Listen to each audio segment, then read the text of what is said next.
தான். நேர்கள் அனைவருக்கும் வணக்கம். சிறடைக்கு ஆசையில் அடுத்ததாக என்ன ஆக போகுது அப்படின்றத சின்ன ரிவ்யூ பார்க்கலாம். இன்றைக்கி எபிசோட் செம்ம சூப்பராக தான் இருந்துச்சு. நாம் கெஸ் பண்ண மாதிரியே இப்போது முத்து மீனாவும் பிஸ்னஸை டெவலப் பண்ணி லைஃப்பில் அடுத்த லெவலுக்கு போக போகிறாங்க அப்படின்னு தாங்க சொல்லணும். ஸோ மீனா வந்து இப்போ மண்டபம் டெக்கரேஷனுக்கு ஒரு ஆர்டர் பிடிக்கிறதுக்கு சும்மா 2 மாடல் தான் பண்ணி வச்சுருந்தாங்க. அப்போது அங்கே வந்து ஸ்ருதி வந்து இதெல்லாம் ஓகே, ஆனால் இதை ப்ராப்பராக மார்க்கெட்டிங் பண்ணணும், அப்போ தான் நிறைய ஆர்டர் கிடைக்கும் அப்படின்னு சொல்லிட்டு அவங்களே மீனாவுக்கு ஹெல்ப்பும் பண்ணுறாங்க. ஸோ பேஜ் ஒரு க்ரியேட் பண்ணி ஒரு சின்னதாக ஒரு ஆட் ஷூட்டும் பண்ணி இப்போது அதை போஸ்ட்டும் பண்ணுறாங்க. இதனால் இப்போ மீனா பார்த்திங்கன்னா பிஸ்னஸில் டெவலப் ஆகுறாங்க. இன்னொரு பக்கம் ரோஹினிக்கு சிட்டி கால் பண்ணுறான். கால் பண்ணி அந்த பிஏ வந்து ரொம்ப சீரியஸாக இருக்கான். நீ பணத்தை தரலைன்னா அவன் செத்துருவான். பணத்தை எடுத்துகிட்டு வந்து உங்கள் வீட்டு வாசலில் போட்டு நான் போயிட்டே இருப்பேன். போலீஸ் கேட்டால் உன் பேரை சொல்லுவான்ற மாதிரி அவன் மிரட்டுறான். ரோஹினிக்கு இப்போ என்ன பண்ணுறேன்னு தெரியல. அப்போ தான் பாரதி வீட்டில் பணம் இருக்கிறது யோசிக்கிறாங்க ரோஹினி. அதை எடுக்கிறதுக்கு திட்டம் போடுறாங்க. ஒரு ட்ராமாவை போட்டு அங்கே போய்ட்டு நைஸாக அந்த பணத்தையும் திருடுறாங்க ரோஹினி.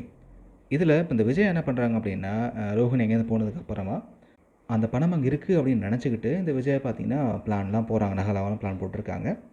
பாரதிக்கு ஒரு பக்கம் பயமாக இருக்குது. எங்கே ரோஹினிக்கு இந்த விஷயம் தெரியும்னு சொன்னால் இதை கற்றுவலன்னு சொல்லிட்டு அதை அப்படியே மறைச்சிடுறாங்க. சரி, அப்போ தான் சரி வா பார்வதி நம்ம போய்ட்டு நகை வாங்கலாம்னு சொல்லிட்டு போய் பார்க்கும்பொழுது தான் அங்கே பணம் இல்லை அப்படின்ற விஷயம் தெரிய வருது. உடனே 2 பேருமே ஷாக் ஆகுறாங்க. விஜயாவும் அது எப்படி பார்வதி எங்கேயாவது பணம் எப்படி காணா போயிருக்கும், உனக்கு மட்டும் தான் தெரியும், ஸோ நீ எடுக்கல நானும் எடுக்கல அப்படின்னு போச்சுன்ற மாதிரி பேசிகிட்டு இருக்காங்க. இதில் சம்மந்தமே இல்லாமல் மீனா வந்து இப்போ காமிச்சிருந்தாங்க இல்லையா, மீனா வந்து ட்ரெஸ் வச்சுட்டு போனாங்க.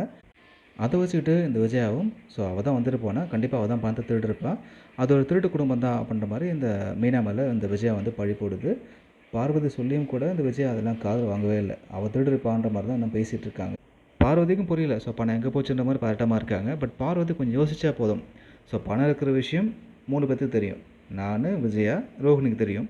அப்படி மீனா அங்கே வந்திருந்தாலும் மீனாவுக்கு பணம் இருக்குன்ற விஷயம் தெரியாது. அவன் எடுக்க போகிறா அப்படின்ற மாதிரி கொஞ்சம் யோசித்தாலே ஸோ நான் எடுக்கலை, விஜயாவும் எடுக்கலை அப்படின்னா கண்டிப்பாக ரோஹினி எடுத்துருப்பா அப்படின்றத கண்டுபிடிக்கலாம்.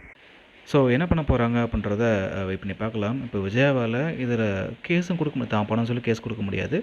மேபி பார்வதி வீட்டு பணம் காணாம போயிடுச்சுன்ற மாதிரி கேஸ் கொடுக்கலாம். ஸோ என்ன பண்ண போகிறாங்க அப்படின்றத பொறுத்து பார்க்கலாம். உங்களோட கருத்துக்களை கமெண்ட்டில் பதிவு பண்ணுங்கள். இந்த வீடியோ பிடிச்சிருந்தா லைக் பண்ணுங்கள்.